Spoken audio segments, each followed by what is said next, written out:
Welcome to the Stephen A. Smith Show. My next guest served as the White House chief strategist for the first 7 months of President Donald Trump's first administration. He's now the host of the conservative War Room podcast. He is also a man that has been on the record on several occasions endorsing circumventing the 22nd Amendment for Donald Trump to receive a third term in office, okay? That is why I wanted to talk to my next guest. Mr. Steve Bannon is on the show with yours truly. How are you, sir? How's everything? Thank you for being on.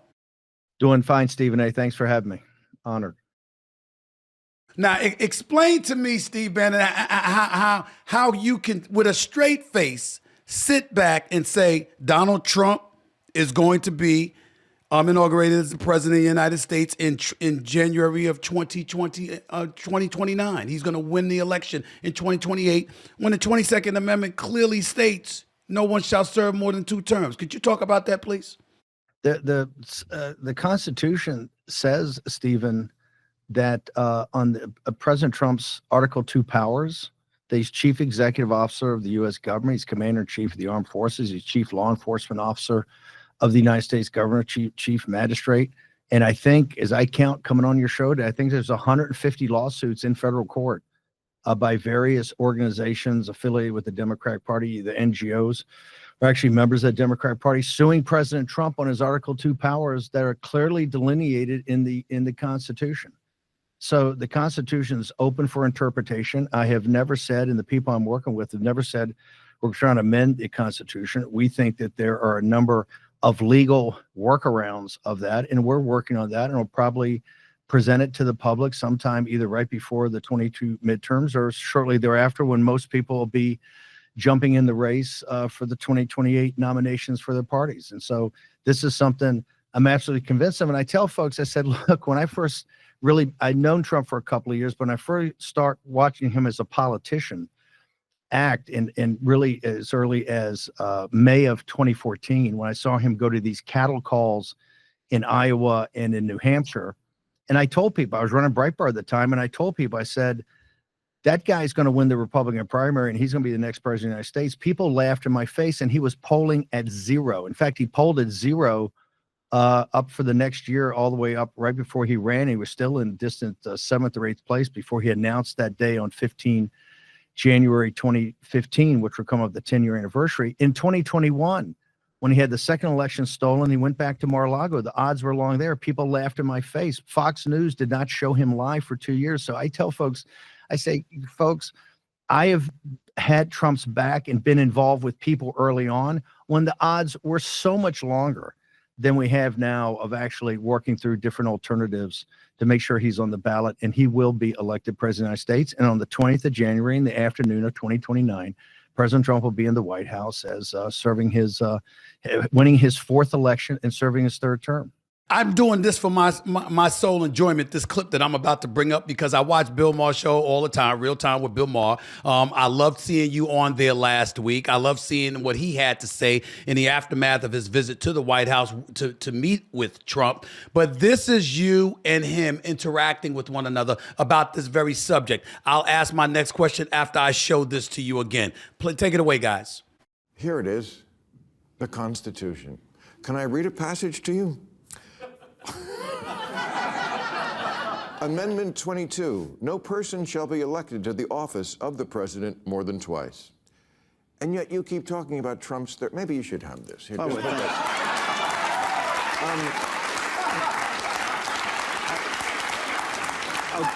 get you to sign it backstage and underline. I will. President Trump didn't bring up running for a 3rd term. Myself and others brought up running for a 3rd term. President Trump is going to run for a 3rd term, and President Trump is going to be elected again on the afternoon of January 20th of 2029. He's going to be president of the United States. Why did I bring that up, Steve Bannon? I'm going to tell you why. Because the key thing that I peeled from that was you saying that President Trump didn't say this. He didn't ask for this. You guys were the ones that initiated it. What is this fixation on him? I see J.D. Vance as the vice president of the United States. Last time I checked, he'd probably govern the same way Trump is governing. We see Marco Rubio as the Secretary of State, who's been a senator for quite some time. He knows what the hell he's doing. There's a plethora of other individuals within the GOP that could definitely fill those shoes. What's the fixation on Donald Trump, sir? Stephen, look, there's a lot of good folks out there that could be president and do an okay job. But if an individual like Trump, let's be specific about this. When he had the election stolen from him in 2020 and went back to Mar-a-Lago, and he made that decision, those really dark days of January, February, and March, he understood that if he was to come back and not just sit in Mar-a-Lago and buy more golf courses and get in the open rota in the United Kingdom, or get some of his courses in the PGA tournaments and the U.S. Open rota here in the United States and enjoy a big book deal and hang out with Melania and the family, he understood at the time that if he came back and came and ran for president again, not just the Republican establishment, but that the apparatus would try to put him in prison. The apparatus would try to bankrupt him. The apparatus would eventually try to assassinate him.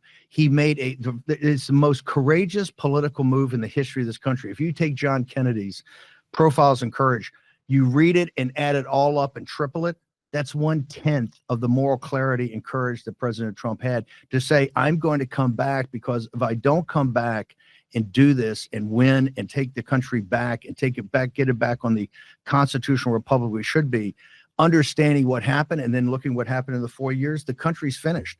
This is why President Trump, most countries don't have someone like Trump in their entire history. We've been very fortunate to have General Washington at the founding of the nation, President Lincoln at the rebirth of the nation, and now President Trump at the rejuvenation of this country. And that's why a man like that comes along every 100 years, and we got to get all the squeeze out of the lemon. We have to have this guy's back. We want him there as long as possible, and we're going to find legal methods to do it. And President Trump will be reelected and be back in the Oval Office. Now, Steve Bannon, I'm not going to be some leftist constantly, just drilling in this point, but you do know everyone says, excuse me, the election wasn't stolen, that you lost fair and square in 2020. The inordinate amount of lawsuits that were thrown out there, even the courts dismissed it, etc. Yet guys like yourself and others continue to say the election was stolen when others would argue that the facts say otherwise. Do you ever think about letting that go, particularly now that the man is back in office as the 47th president, and to avoid spewing such rhetoric, knowing that it just serves to continue to divide the country? What about that notion? I actually think it brings the country together. Stephen A., the other day, President Trump signed an executive order about Krebs, about a guy that he appointed that was at DHS that said it was the most secure, cyber-secured election in history. He actually initiated an investigation. There's Tulsi Gabbard, who was a Democrat, right, head of DNI, director of national intelligence, said that they now have a beginning of proof that the machines can be hacked. And I'm not a machine guy. I say they stole it the old-fashioned way, particularly in Philadelphia and in Pennsylvania with mail-in ballots. But over 70% of the Republican Party believes the 2020 election was stolen. So I think right now, of all Americans, I think it's about 43 to 44, almost 45%. So a vast minority of your fellow countrymen believe that the 2020 election was stolen. And then a whole raft of people think there was something up. I have been adamant from day one.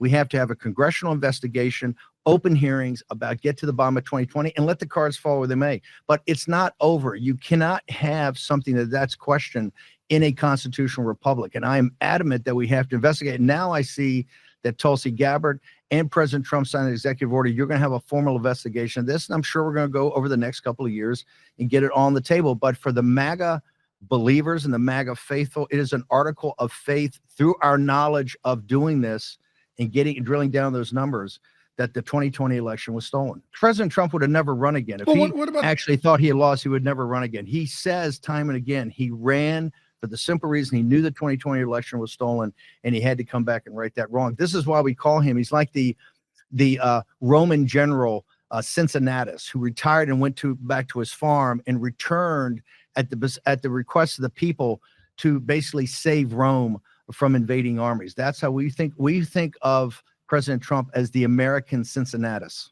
I got a couple of more questions to ask you, and I'll be right back. I don't want the audience to go anywhere, but I got a couple of questions that I got to ask you before I let you get on out of here. I'll be back after I pay these bills. All right, folks, I need you all to stop what you're doing and listen up, okay? Earlier this week, I gave you my picks for Saturday's game between my beloved New York Knicks and the Detroit Pistons. Here's where I picked, okay? More for Jalen Brunson, more for Cade Cunningham, more for Karl Anthony Towns, more for Tobias Harris, more for Mikal Bridges, more for Malik Beasley. I know it's crazy, but damn it, I went more. And I believe I'm going to be right because I believe it's going to be a high-scoring game because the Knicks don't play defense the way that they used to. But that's a different subject for another day. Well, listen, here's the bottom line. If you haven't done so already, go to Prize Picks app and check out the Stephen A. Smith Show community play. It's boosted 15%.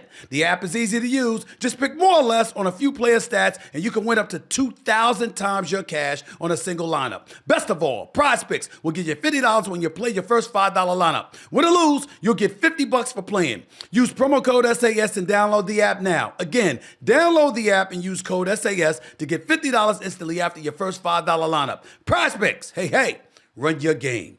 Joining me today to talk about the Prize Picks community play is streamer and Prize Picks partner, the one and only Sketch. What's going on, man? First time on the show. How you doing, buddy? How's everything? Doing great, brother. Thank you for having me. I'm excited to be here, and I would also like to say I love Prize Picks too. And from what you were saying about your lineup, you must love them too, because what you're doing is just donating money to Prize Picks. A lot of more That's there. right. That looks I think great. so. I think so, but you know what? I might be right on a few of them. I'm telling you, I might be right on a few of them. Let's get to the first order of business, Sketch. I hear you're a fan of all the Houston sports teams. What are your picks for Sunday's Houston Rockets game? Jalen Green, more than it's 3.5 assists. I like Jalen Green more than 3.5 assists. My reasoning why, I don't know if you know, that day is 420. That's a day of passing. Okay, and there's gonna be a lot of passing in that game. In Houston, we love to pass. Jabari Smith Jr. is my next guy, and I would take him more than 9.5 points. Why? Because that number is so low, it makes me angry. It makes me angry, and I'm telling you this: I would push it up and make it a demon if it was 14.5. I would almost take 20. Okay, that's my second guy. My third guy, I have Gary Payton Jr. Again, 420.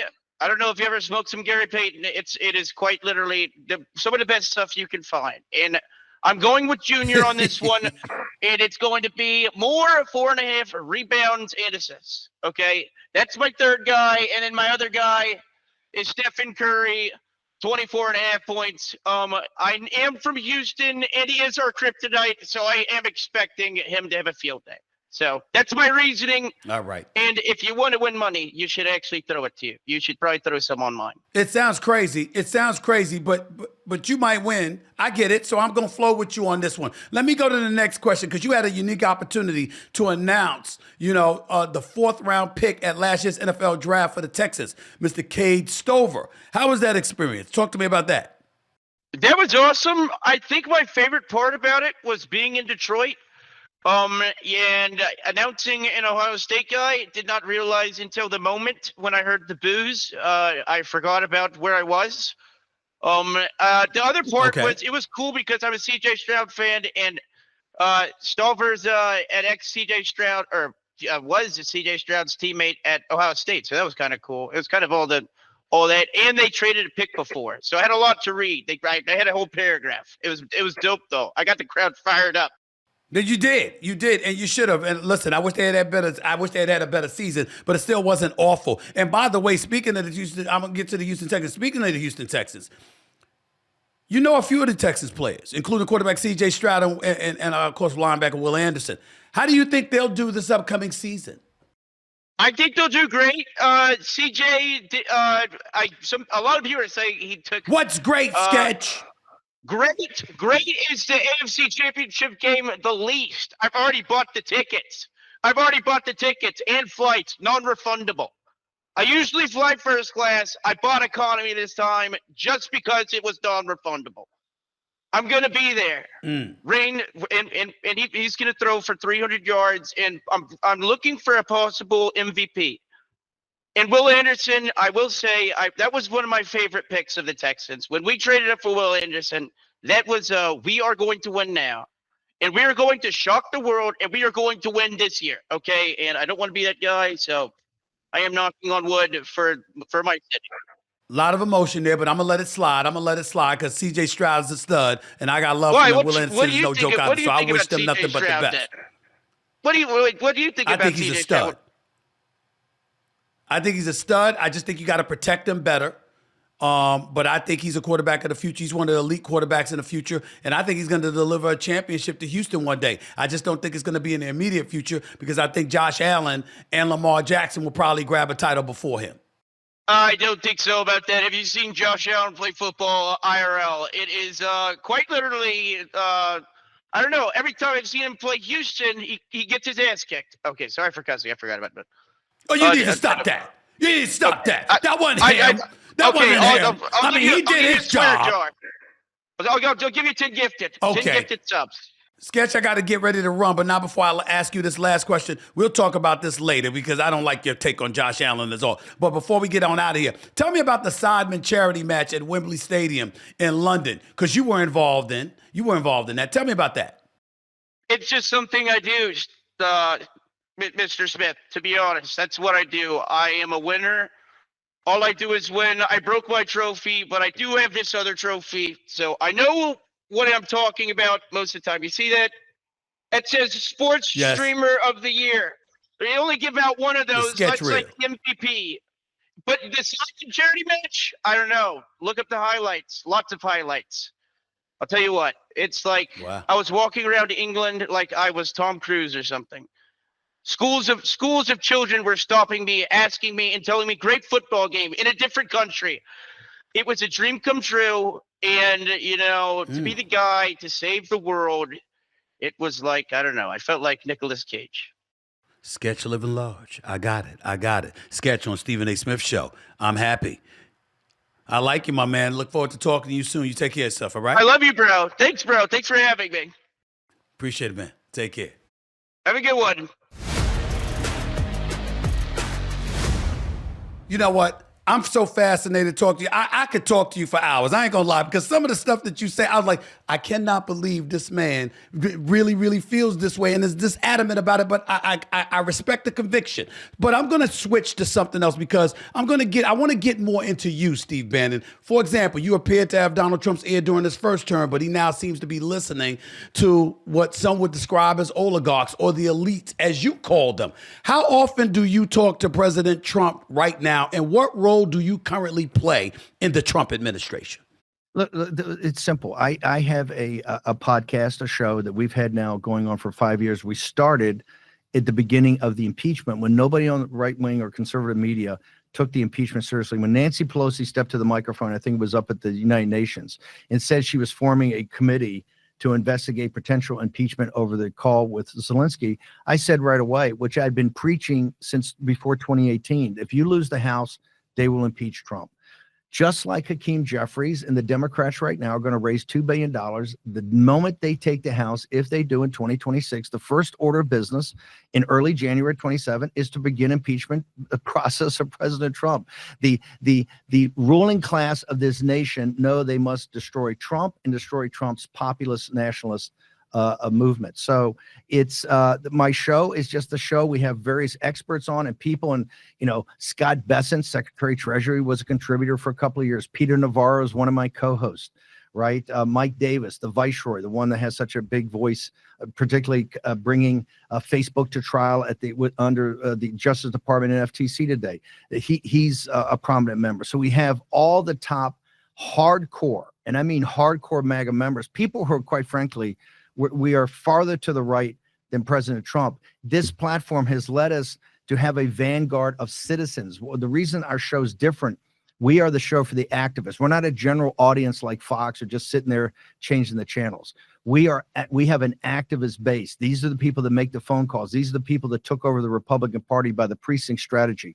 We believe in one simple thing: human agency. It is your effort and your will that will change this, but you as an individual, and that's what the show is. And President Trump sees clips of it, and he knows that we're backing his policies and we're backing him every day. Although we disagree on certain implementations of the policies, he understands the war room's always there, and that's why I think we've become quite powerful in the MAGA movement. Well, you're talking about what the left allegedly has done, what you guys believe that he has done, they have done. You talk about you and your show and the movement essentially being activist, being rife with activists. That's the approach that you have. I get that. So what about the question that one would pose to you in terms of what are you willing to do? What lines are you willing to cross? If you assume that the left has done these things, if you assume that they've stolen an election, what about when people look at you all and they say, is there any lines that you won't cross? Because as we see things unfolding before our very eyes, just the other day with the immigrant that was sent back to El Salvador, he wasn't an American citizen, but the court specifically said about Abrego, I believe that's his name. They said to him, hey, he's to be protected here. The Supreme Court voted 9-0 to keep him here. And that he was gone, and the Trump administration said, hey, we can't get him back. When we see stuff like this in the United States of America, we're not accustomed to seeing an administration essentially ignore the Supreme Court, particularly when they vote unanimously. Are these the kind of things that you would endorse and support happening? I absolutely endorse it. Let's go back for a second on when people talk about breaking rules, things like that. We're the biggest believers in democracy. We just won a sweeping victory in November against all odds. Remember, in 2016, where I stepped in and ran the campaign starting in mid-August when he was 10 or 12 points behind in 2016, we came out of nowhere to beat Clinton. Quite frankly, as people know, a lot of people say Clinton lost more than we won because she was so arrogant about going to Michigan, about going to Flint, Michigan, about going to Detroit, about going to Wisconsin, about going to working class Pennsylvania. We pierced the blue wall because we went there and did rallies, and President Trump convinced working class Democrats and independents to vote for him. So we won that in 2016 that way. In 2024, 4 years they came after Trump. They threatened to put him in jail, to bankrupt him, to do everything, right? They saw us coming, and still President Trump won a sweeping victory, including the popular vote against all odds, as you so well know. And so we're a huge believer in democracy. The reason is we're seeing in front of us a 1932 type reorganization, just like FDR led his coalition. Right now, we have more young black men voting for President Trump than ever. We have Hispanics. Why? Because he's reaching out to working class people. We're populist economic nationalists. And that message is resonating. I tell you, from my time in prison, I only put out one statement. It was in late September. And I said, Trump's going to win. And in the third week of September, I said he's going to win. I said, I could tell that from being in a prison. I was teaching civics there. And my students, young African-American and Hispanic men in jail, under mass incarceration for nonviolent drug dealing on these ghost drugs, that there were 10 and 15 and 25-year sentences, are sitting there talking about their families, and they, to a person, hated the Democratic Party. Hated the Democratic Party. So the Democratic Party has lied to us. The Democratic Party has misled us. The Democratic Party has destroyed our families and destroyed the basic economics, right? Because they're globalists. It was incredibly powerful. And that's what President Trump represents. So when you get, this is what I was trying to tell Bill Maher the other night when he handed me the Constitution. I said, look, in the unitary theory of the executive, that Trump is the chief executive officer. He is the commander in chief of the armed forces. He is the chief law enforcement officer of the United States government. That's laid out in Article 2, and it couldn't be plainer. And we have 150 lawsuits. And what the Supreme Court, this whole thing started to try to come between President Trump, his duties and responsibilities as the commander in chief of the armed forces. Now, Stephen A. Smith, let me posit to you that if you ever got serious about this and actually ran for president of the United States, and one of the most important powers you have is commander in chief of the armed forces, would you ever, and you swear an oath to God to uphold that, would you let the Supreme Court, any judiciary, come between you and what you've sworn to high heaven that you will protect the Constitution and the American people as being commander in chief? The answer would be no. You would put your obligation as commander in chief first, and that's what Donald Trump's done. But I would put my obligation as commander-in-chief first, Steve Bannon, to upholding the laws of this nation and what the Constitution dictates as well. That would play a role. I wouldn't debunk it. I wouldn't shove it aside. I wouldn't say to hell with all of that because I took this oath before God. So as a result, me being the commander-in-chief of this nation ignores the foundational things that this country was founded on and is upheld by. I wouldn't do that as a way to, like, for example, when we talk about the tariffs, for example, I'm just switching gears just to make my point. When we talk about the tariffs for a second, I don't disagree with Donald Trump about we need to fight China and that we've been hosed and we've been taken advantage of. But I did disagree with how he went about it because I felt he was alienating a bunch of allies when in fact the target was China. So go after China. By going after everybody, you're turning allies against us potentially, turning them into allies for China potentially. And that was something that concerned me. I'm only making that point to say you can agree with something or you can disagree with something, but under the tenets of the laws that govern our society, as long as you play by those rules, we're all safe because you're not scaring the living hell out of the American people. You guys don't seem to do that sometimes. And let me say this to you. You brought up African Americans and Hispanics when you were talking about, a voting bloc that Trump has actually gained ground in. And I said to myself, I know you're not bringing that up because I'm going to bring up Project 2025, right? I'm going to bring that up. And I'm going to wonder your feelings about that, how supportive you are of that, and what kind of debilitating effect you think would have on African Americans and minorities in this country if everything about 2025, Project 2025 was embraced. What do you say to that? Well, first off, everything about Project 2025, and I've got my Project 2025 mug right here in front of you. I'm drinking my Warpath coffee out of. Oh, my goodness. The Project 2025, look, when President Trump went back to Mar-a-Lago, right, when the election was stolen, and he was thinking through about running in those really dark months of January, February, March of 2021. Two things happened. One was we started the precinct strategy, which was take over the Republican Party at the grassroots by individual activists, working class people and middle class people that had no political power, had never been engaged in process before. That was the political aspect of it.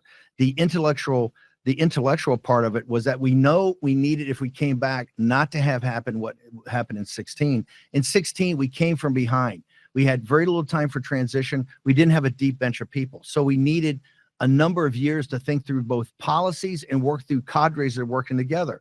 That's where you had America First Policy Institute under Brooks Rollins, who's Secretary of Agriculture. You had America First Law Institute under Stephen Miller, who's really the head of policy in the White House. You had conservative CPI under Meadows and DeMint. You had the OMB director, had CRA, Center for Renewing America, Russ Vought, which had Mark Paoletta and Jeff Clark. All these luminaries in the Trump second term had these think tanks. The Heritage Organization stepped in and kind of did an umbrella group to do it. Of course, President Trump, all of those policies are not President Trump's policies. There's various alternatives. The key to Project 2025, I think, if you look at it, is America First, national security, to really think about what's in the best interest of the United States and her citizens, and kind of economic populism, economic nationalism, which you're seeing now in what you dispute as the execution of really the economic war against the Chinese Communist Party. And so I understand there's a lot of debate about how this thing's being executed, but I think if you look at all of those think tanks combined, in the policies, what we call days of thunder or flooding the zone, that every day President Trump is doing 7, 8, 9, 10 executive orders, executive actions, having heads of state come in. He's doing press availabilities. No one's ever seen a presidency like this. This is like FDR doing a fireside chat every day live and disintermediating the media so the cameras are right there and he's taking questions and answers. Why signing executive orders? Why taking executive action? This is why this presidency is so powerful. It has so much momentum. But that momentum was 4 years in the making to do this. And that's why Project 2025 and all the policies, President Trump doesn't agree with them all. He's going to pick and choose which one he does believe in. And you're seeing it right now in his executive orders, and particularly in when you see this rapprochement, he's trying to work with Russia to pull him away from the Chinese Communist Party orbit, the peace he's trying to bring in the Middle East and in Ukraine, what he's trying to do with the Persians to make sure that we have a negotiated deal and not a bombing run over their nuclear facilities. And most important, the tariffs and the reorganization of the world's commercial relationships, putting America first, and most importantly, American citizens first. And this is why African Americans and Hispanics are going to come to our cause, because we're putting their economic interests first. We're not putting the easy money overlords on Wall Street, or the global corporatist CEOs, or the apartheid state of Silicon Valley and these oligarchs. We're putting their interests first. That's why people are rallying to our cause. See, I think what you're saying, it sounds great. Here's the problem. For example, the whole DEI issue. I don't know if you heard what my opposition to the administration was on that issue, so I'll tell it to you right now. When people thought about diversity, equity, and inclusion, the words that I used was, let DEI stand for didn't earn it. I could say the same thing about Pete Hegseth. Now, I'm not denigrating him in any way. He served this country. He was a damn good host on Fox News. I'm not trying to throw any shade on him whatsoever, Steve Bannon. I'm simply saying to go from the host of a weekend show on Fox News to being the Secretary of Defense for the United States of America, overseeing 3.5 million people, I think that's a bit of a stretch. So when they talked about DEI, and it always seemed attached. Hang on.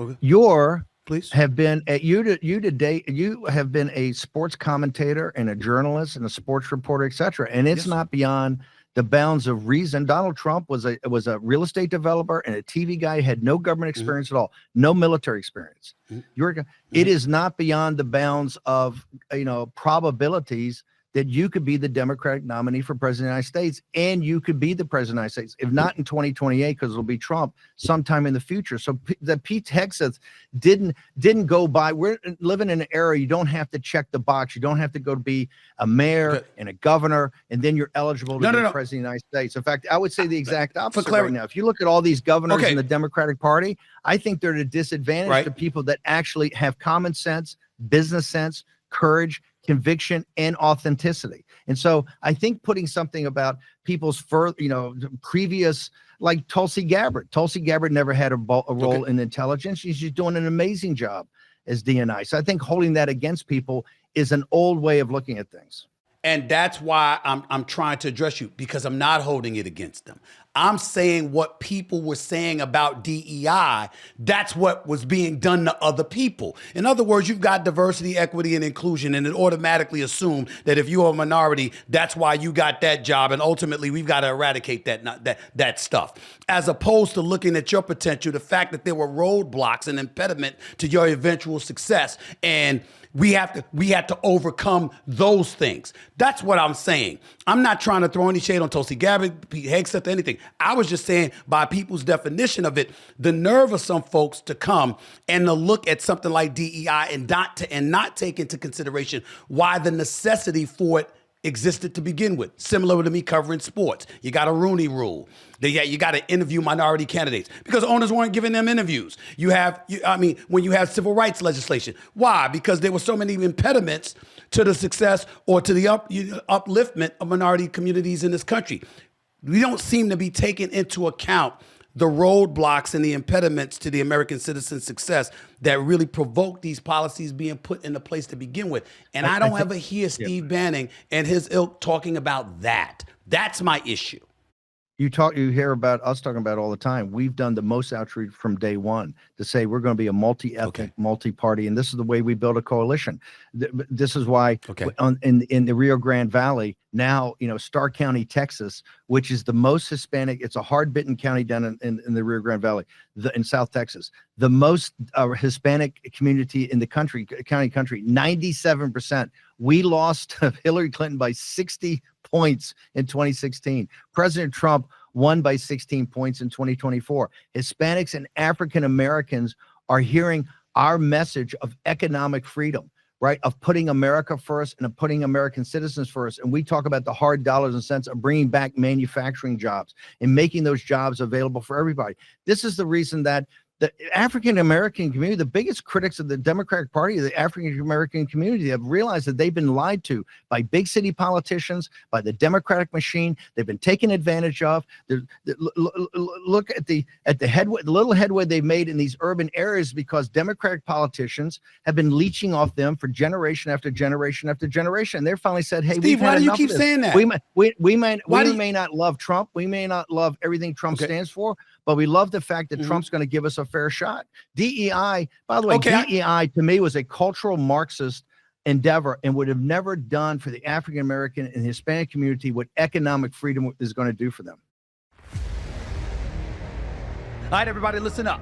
With all the big-time sports action that's happening each and every day, the Stephen A. Smith Show wants to make sure you are taking advantage of it all. That's why we've partnered with Prize Picks, the best place to win cash while watching sports. The app is really easy to use. To make a lineup, all you have to do is pick more or less on a few player stats. Choose from any of your favorite players, Luka Doncic, Jimmy Butler, and Zach LaVine, all in the same entry. Then sit back and watch. The list is absolutely endless. You can play Prize Picks in over 40 states, including California and Texas. Best of all, Prize Picks will give you $50 when you play your first $5 lineup. Win or lose, you'll get $50. Just use promo code SAS and download Prize Picks right now. Again, download the app and use code SAS to get $50 instantly after your first $5 lineup. Prize Picks, run your game. So you're saying eradicating DEI is actually putting minority interests first? Is that your position? Yes, eradicating DEI and getting back to a level playing field. Here's what they want to do. You want to make it, you want to get Hispanics and African Americans a shot. Take a shot at the apartheid oligarchs created by the Democratic Party, because that's where the money is in Silicon Valley. We have elementary schools have been turned over to the STEM program. And why do we not have any African Americans and Hispanic? Hang on, because they can't get into the engineering schools of computer science engineering. Why? Has nothing to do with IQ, has nothing to do with achievement, has nothing to do with native intelligence, has nothing to do with their drive, their grit and determination. It's a simple fact, because before I went to Harvard, I went to a land-grant university. In the engineering schools in my land-grant university is, I don't know, 75 or 80% South Asian and Chinese. Why? Because their governments pay full freight on tuition. And the African Americans and Hispanics of my state still pay in-state tuition. So they're not there. And then Silicon Valley won't hire them. You know why? They're taking HB1 visas, which is a scam, and hiring young people coming out of India, right, at half the cost, and having them, sleep 8 to a condo in Silicon Valley, work as indentured servants, and blocking out African American and Hispanic families. If we want to take on the oligarchs, let's take them on. If the African American community wants real economic freedom, let's talk on Wall Street, corporate America, and in Silicon Valley that has blocked them, and it's blocked them for their economic interests. DEI and all these social programs are not going to do it. We take down the oligarchs, and the African American community, particularly young men, understand this, that a guy like Trump ain't a politician. He's an armor-piercing shell. He's and not. What he's going to do is pierce. Excuse me? He's not a politician. He's not. I got you on that. Exactly. And by the way, Steve Bannon, I got to tell you something right now. I think you've got me a little twisted, my man. Let me tell you something right now. I'm not here to defend the Democrats. Let's stop that right now. Let me eradicate that thought right now. So most of what you said, I totally get you. And there's been tremendous damage done by the Democratic Party, particularly with African Americans in this country. I'm sick and tired of them riding that wave. Hang on. Riding just the mid-60s. But you're acting like the Republicans haven't done it. They don't want your voice in this thing. And I can tell you why. I'll give you one data point. One of the first polls done that had your name, because I've been telling people for a while, I said, this guy's authentic. He's got convictions. He's tough. He's the type of candidate that the Trump era is going to see. I think the first poll had you at 7.5%. Now you see other polls coming out for Democratic, or 1%. I said, Stephen A. Smith's getting the treatment, okay? Because the last thing they want, you are, brother. Hey, the last thing they want is you calling them out. Trust me, they got a closed shop. That closed shop has got people that'll line up and support them and support the billionaires that finance them in the credential class of a lot of Ivy League progressives, right, that run the deal that you see on MSNBC every night. And the last thing they want is a guy like Stephen A. Smith coming out and talking truth to power. So I've already seen how you're getting the treatment. How's a guy go from 7.5% to 1%? I'll tell you how. The poll is rigged. Okay. And you're going to get more of that treatment, because that apparatus they don't want anybody coming in and intruding on their game. But Steve Bannon, fine. I actually agree with what you just said. I said it on Hannity last night. I thought that was a bunch of BS. I'm near 8% in the polls, and after being all over the news over the last month, suddenly I'm at 1%. I was born at night, not last night. I saw that a mile away. No problem there. My issue, however, is this.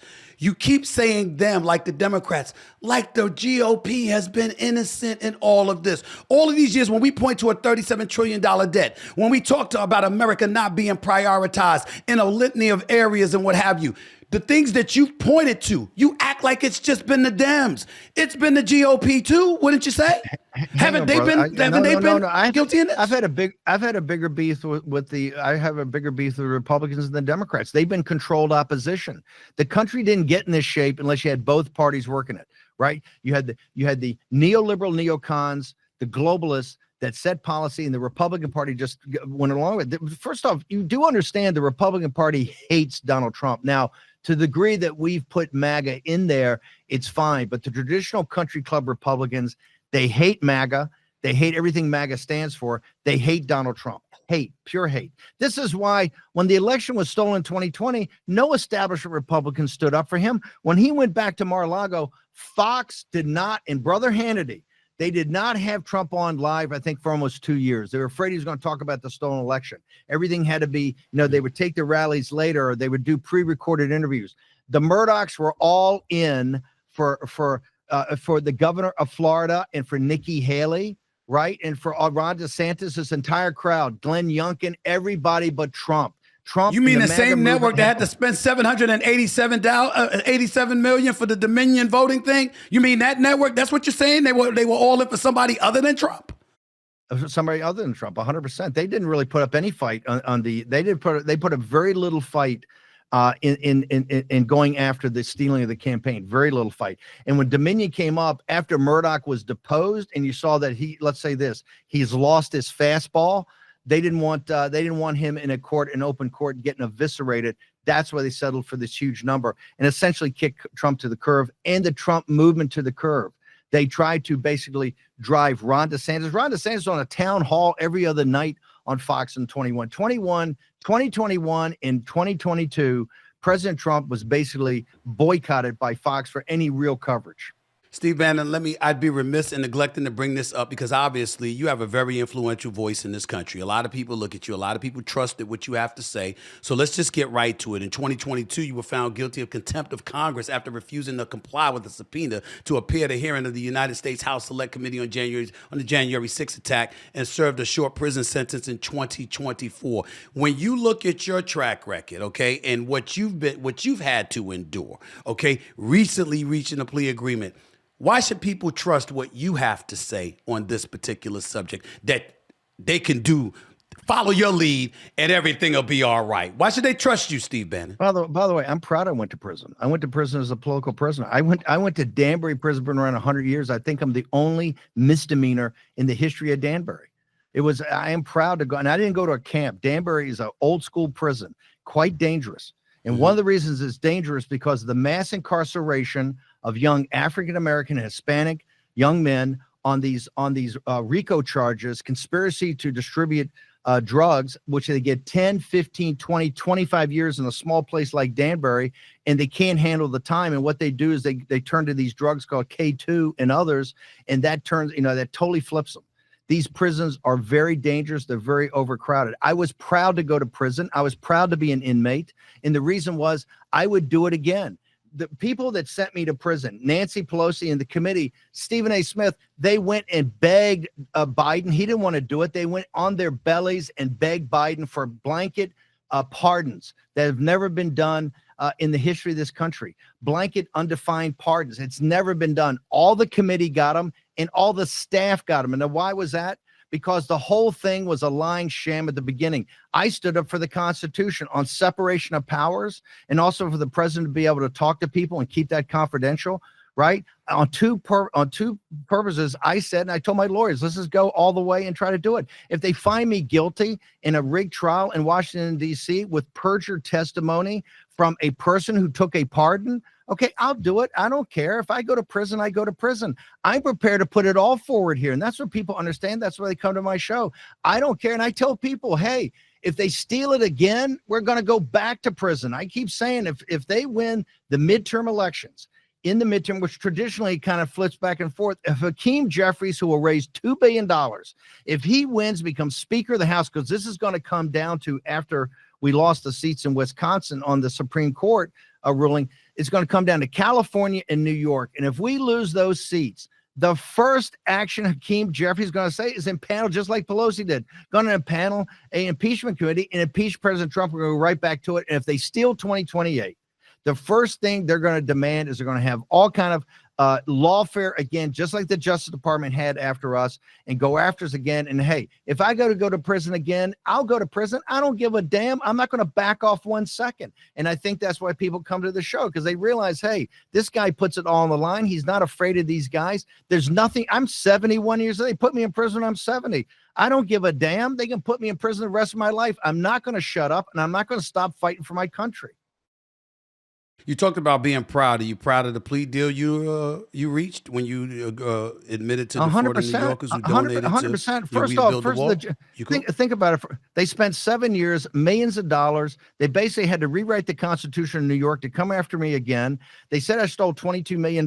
At the end, it was about $50,000 to $75,000. I paid a legless, one-armed veteran, okay, so that he could work right on something for me. And when they did the deal, is because they couldn't get a conviction. Okay, we couldn't get total acquittal. Why? Because they went to Manhattan. They got the same type of Manhattan jury they got against Trump, right? These things are totally rigged. They signed, Steve, the thing I signed, by the way, had no penalty, no fine, no public service, nothing. The judge actually signed it, says, hey, I've been doing this a long time. I've never seen a deal like this. They realized that I could fight this thing and still get hung juries, but they told me, we're going to come after you and after you and after you. So I said, okay, fine, let's do it. I am proud. One of the proudest things I've done, including the Navy and working for Trump and doing this show, is building that wall in El Paso, Texas. If you saw the movie Sicario, you know how bad Juarez is and what happened. We built the wall right there to stop the cartels from trafficking women across it. I am so proud of that wall. And the people, they couldn't find a witness ever to come forward and say what Bannon and these guys did was wrong. So yes, I wear that with pride too. They've come after me to bankrupt me, to put me in prison. I cannot be defeated. And you know why? I don't quit. If you don't quit, you will beat them, because eventually they will fold. Are you a nationalist? 100%. Yes, absolutely. Nationalist. In the world that we're living in. Yes, sir. That's why I was going to ask that. I mean, some people, and I didn't want to say that. Some people have looked at that. They say Steve Bannon, and they say white nationalist. I said, no, I'm not going to do that to him. I'm going to ask him the word nationalist, and I want him to describe himself as what he believes he is. So you say an economic nationalist. What exactly does that mean in this world of globalization where everybody's doing business with one another? And if you're on the outside looking in, it can compromise an economy in a lot of people's eyes. Explain that to me. Stephen A., it's putting the country first and putting the citizens first. What's this economic wars you described at the beginning of the show about China and about tariffs and about non-tariff barriers, bringing back the 5 million manufacturing jobs that we lost over the last 20 or 30 years to China, to bring those manufacturing jobs back. Remember, New York City, your city, used to be a manufacturing powerhouse. And people say today, well, it can't be. That's not the second law of thermodynamics. There's no natural property that says manufacturing jobs can't be here in the United States. That's all done by human decisions, particularly by globalists, which is very simple. The capital wants to follow where the cheap labor is. And the cheap labor is the Lao Beijing of China, the working man and woman of China, what they call old hundred names. They work for essentially slave labor wages and slave labor conditions in filthy environments, because the Chinese Communist Party doesn't care. And more importantly, the lords of easy money on Wall Street don't care. The global corporations in the C-suite don't care. And the apartheid state of Silicon Valley don't care. They don't care what happens to those people, just like they don't care what happens to the working class and the middle class in this country, whether you're black, white, Asian, what's your ethnicity, what's your religion. They do not care. What they care is about their money and their power, and they got a rigged system to keep control. If you want to throw those chains off, you have to be an economic nationalist. And I'm proud of that. And here's what I'm most proud of: to see coming together the diverse crew we're putting together to have a 1932 type realignment. And I see Bernie Sanders and AOC running around the country, drawing huge crowds. Those people are thirsting for an answer. The Democratic Party abandoned working class people because they abandoned the policies that would bring jobs back. And you see Bernie Sanders, AOC. Well, what did the GOP do? Talking about What did the GOP? Because you separate Trump. No, so hold on. You separate Trump from the GOP. That's why I'm asking. 100%. I know how you feel about the Dems. How do you feel about the GOP? The GOP did nothing. The GOP are the same neoliberal neocons, invade everywhere and have huge tax cuts for the wealthy. This is what Trump brought to the table. This is in 2014. When I see Trump there, he's against all these other GOP politicians. He talked in another nomenclature. He talked in another vernacular. People leaned forward. This is not the traditional thing that's very thin without substance. Trump was talking about substance, and he's not a polished politician. He wasn't a politician at all. But people leaned into it, and that's the populism that we have brought to the Republican Party and took over the Republican Party. But I'll tell you, most elected officials behind closed doors are not pro-Trump, and they're certainly not pro our policies. This is why heads have exploded the last couple of days, including your good buddy, Sean Hannity, whose head blown up the most, about we are going to raise taxes on the wealthy. The tax bill that's there is being worked on right now does not extend the tax cuts to the upper bracket. It has a snapback. It goes from 37 back to probably 40% for the upper bracket, and maybe even something else for people that are millionaires. And Sean Hannity is having a total meltdown right now because that's not traditional Republican policies. This is what President Trump and this economic populism, this economic nationalism has brought into the Republican Party. And this is why we have people who are Democrats and independents, including so many young African Americans, are listening to Trump finally because he's talking in a different nomenclature and his policies are different. You know what? You went off about billionaire Commerce Secretary Howard Lutnick.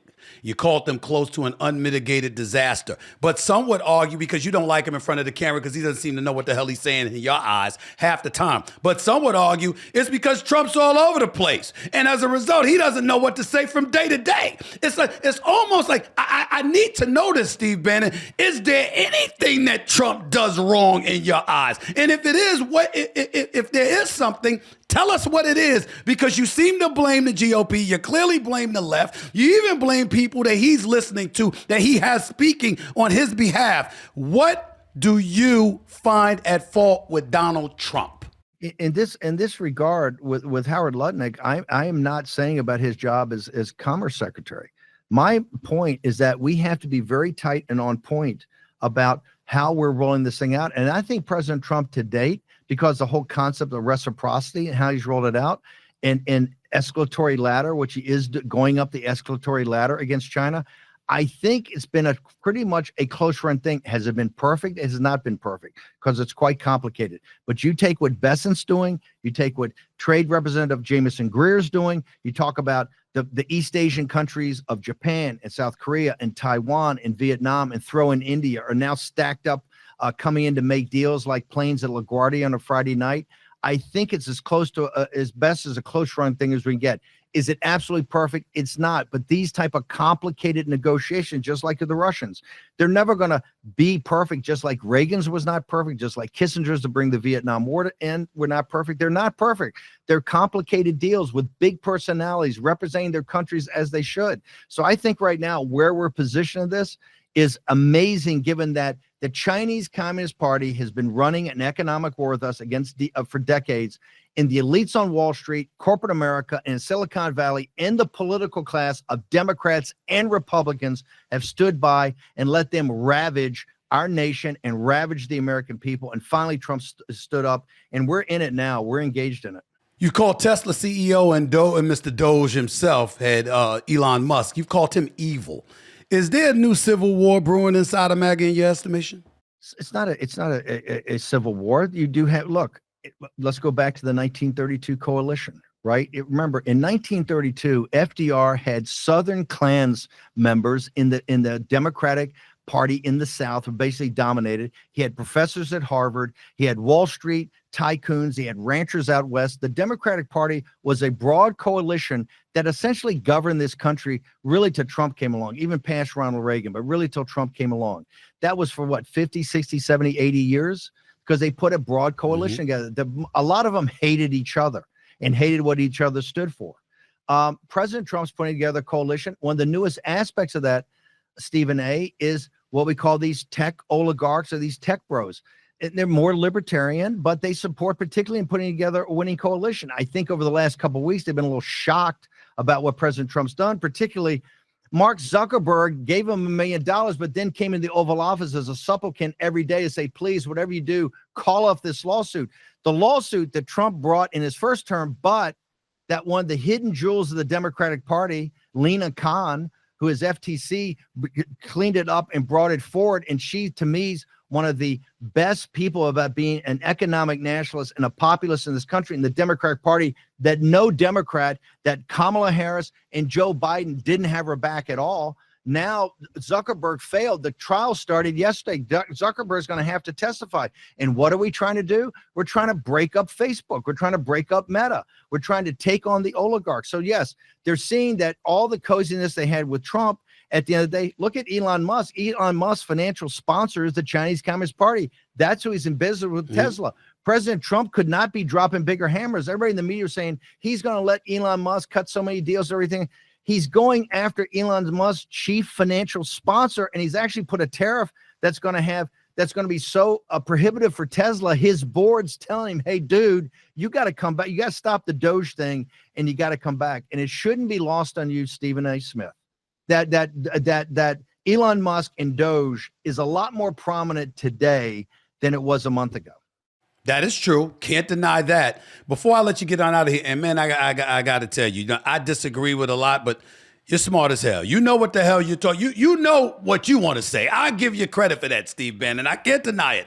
I got to ask you this, though. Based on everything that you've said, essentially, that's what all of this comes down to in terms of 2028 and Trump getting a third term. You believe the only person that you can rely upon to deliver what your vision and what the MAGA vision is for this country is Donald Trump. You don't believe in anybody else in the GOP. That's what I'm peeling from all of this, Steve Bannon. To that, you say what? Stephen A. Smith, I think they're very good people. J.D. Vance is a good man. You get so many good people. But for this time in history and what we have to do, look, it took us 40, 50, 60 years to get the country in this place. And the Republican Party had power as much as they didn't have power. This is both parties got us here. The Uniparty got us here. A guy like Trump, a leader, not a politician, is the guy getting us out. And my point is we got to play this hand out.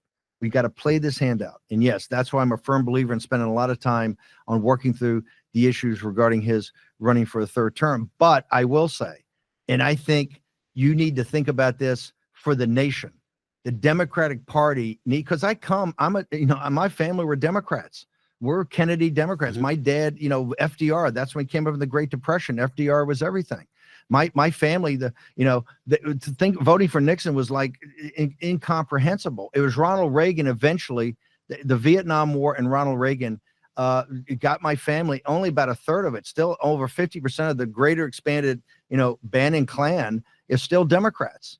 So what President Trump, what the Democratic Party needs, because the Democratic Party of our parents and grandparents is gone, a service to the country would be people like yourself and others actually confronting that and getting into the race and actually putting forward common sense solutions for the nation thing. That's a debate on the left that needs to happen. And we're not going to get this thing sorted until you get a Democratic Party that's back to the roots that it had of actually listening to working class people and not this credential class, right? The credential class and the billionaires. You can't let the billionaires be the puppet masters. You can't let the credential class kind of run the deal. What it has to do is get back to its roots. And it's not going to get back to its roots unless it's confronted. Look, the fights we've had for years against the Republican Party, we've had our civil war. We're still having it. You guys have not. Steve, listen, I'll address that in a second, but you're driving me nuts with this when you're bringing up the billionaires. Listen, I know that the left has been catering to elites, and it was clear they forgot about the working class. Don't get me started with woke culture, cancel culture, identity politics, and transgender, all of this stuff. Oh, don't get me started with that. I know that they're at fault for that. But I just saw Trump in the White House just the other day talking to billionaire friends about how much money they made in one day when he went on his Truth Social account and said this would be a good time to buy. So it ain't like just the left talking to billionaires. He's doing it all the time. And by the way, isn't he one? Aren't those his contemporaries? Why are we acting like it's the left talking to the billionaires and forgetting about folks? But it can't possibly be him now that he's in office. Stephen A. Smith, number one, he's the first. When Biden came to office on a stolen election, you had Schumer, you had Pelosi. The Democrats ran the deal, okay? Ran the entire deal. They put up a proposal, a tax proposal that would actually tax the wealthy tax billionaires. Brother, it never even got out of committee. They're totally performative and they're totally phony. The reason is the billionaires own the Democratic Party lock, stock, and barrel. Bernie Sanders runs around the country right now talking about the oligarchy. The oligarchy was created by the Democratic Party. All of those oligarchs, all of them were progressive Democrats until 11 p.m. Eastern Standard Time on the 5th of November when MAGA and President Trump won, and then they had their road to Damascus, their Damascene moment, the reality. Oh, all of a sudden, I think we're MAGA. I think we're tech bros. We really like Trump. Trump has got the biggest of them all, Zuckerberg, in court trying to break his empire up right now. Show me what every Democrat's done, including the phony Bernie Sanders who wanders around yammering. Bernie Sanders had 2 shots at the Clinton mafia, the neoliberal neocon apparatus in charge of the Democratic Party. 2 shots. He never laid a glove on him. Trump came in out of nowhere and politically ripped her face off and beat her in a general election against all odds when he was down as much as 10 or 12 points. Bernie Sanders is a phony. Bernie Sanders is a weakling. Bernie Sanders doesn't talk about any fundamental change. And that's because nobody in the Democratic Party, until you and a couple other guys come along, men and women come along, challenge the billionaires that own it. I'll definitely challenge them. I ain't got no problems with that. I mean, I'll be right here, just like you have your own platform. I have mine to challenge them, but it doesn't mean I'm not going to challenge your side either. So let me throw this out there as a last question to you, Steve Bannon. And I really appreciate your time, by the way. Thank you so much for giving me your time. And like I said, I owe you. I return the favor anytime you ask. Here's my question to you. In your perfect world, from a policy perspective, a vision of America, how do blacks, how do Latinos, since you alluded to them earlier, how do they fit into this grand makeup of what America should be and may end up being down the road if your guy Donald Trump is in office, or anybody else that you support for that matter? I want to give you an opportunity to paint a picture of what America would look like for people other than white males. Because we all know, I don't know if you know, I have this saying, when black folks catch a cold, I said, when white folks catch a cold, black folks catch pneumonia. It's always worse for us than it is for folks in white America. I always say that, so I don't want to be a hypocrite and not say that right here while you're on the airwaves. But if your vision, if this administration and beyond achieved what you want achieved for America, how does America look for the rest of us? You know, I was raised in the north side of Richmond, which is a predominantly black section of Richmond. And when everybody ran in the 1960s and ran to the suburbs, my parents, we stayed. And the reason was, it doesn't matter if you're black, whatever, you're a neighbor. And you see the hardworking folks there in that neighborhood. It's very simple. They're American citizens, and they get a better deal than everybody else. This country comes first. Her citizens come first, regardless of your ethnicity, your race, your religion, any of it. And right now, that's the vision of Donald Trump, to put the country first. And in putting the country first, the American citizens get a preferred deal. Right now, the entire world system is on the shoulders of the working class and middle class in this country. The full faith and credit of the entire system, of the $36 trillion and the $100 trillion contingent liabilities. It's not the Federal Reserve. It's not the SEC. It's not the great banks on Wall Street. It's not a handful, the political class. It's the American working class and the middle class, the full faith and credit. The entire apparatus, world security, the 2 battle groups in the Red Sea right now, those 2 carrier battle groups are made up, the 24,000 sailors there are working class sons and daughters of American citizens. It's quite simple. Put this country first, at the same time, put the citizens first. All they're asking for, the citizens in our country are not asking for a handout. all they want's a piece of the action. And it's upon us to deliver that for them. If we give them a piece of the action and actually turn a capitalist system that has very few capitalists in it to actually bring them into the capitalist system with ownership of real assets and ownership of financial assets, and understand in their own country they don't have to compete against foreign labor in the soil that for generation after generation their families have fought and died for and built these communities. That's the sunlit uplands. Once we deliver that, this country is going to be on the right track. And that's why I support having Trump around as long as possible, because he is an armor-piercing shell to the elites that rule this country. 2 terms, not any more than that, sir, the 22nd Amendment, but I hear you loud and clear. I want to thank you for your time. I really, really appreciate it. Can't thank you enough.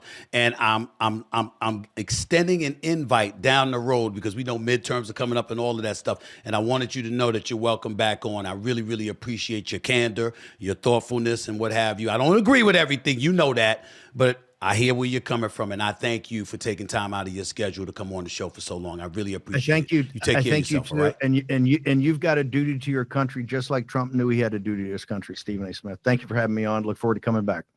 All right. All right. Take care. Thank you so much.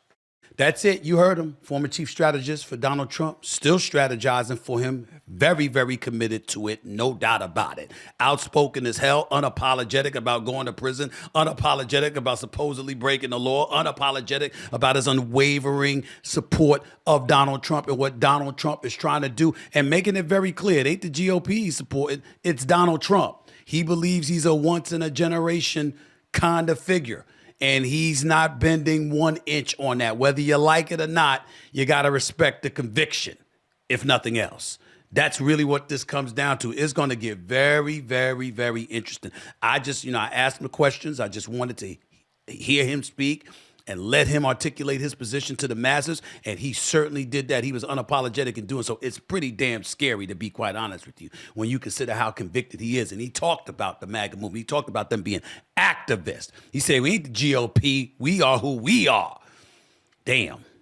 He wasn't playing. He's given me a lot to think about over the weekend. Make no mistake about it. And I'm going to do just that. Until next time, ladies and gentlemen, I hope y'all enjoyed that. Hope that left some food for thought, a lot to think about, a lot to contemplate. Should give the Democratic Party an idea of what the hell they're up against and what they're going to have to do to knock off Donald Trump or anybody else on the GOP with that man supporting them. Something to think about. No way around it. Something to think about. That's it. I got to get on out of here. I got NBA playoff action to get back to. I'll holler at y'all in a few days. Until then, peace and love, everybody. Take care. Be safe.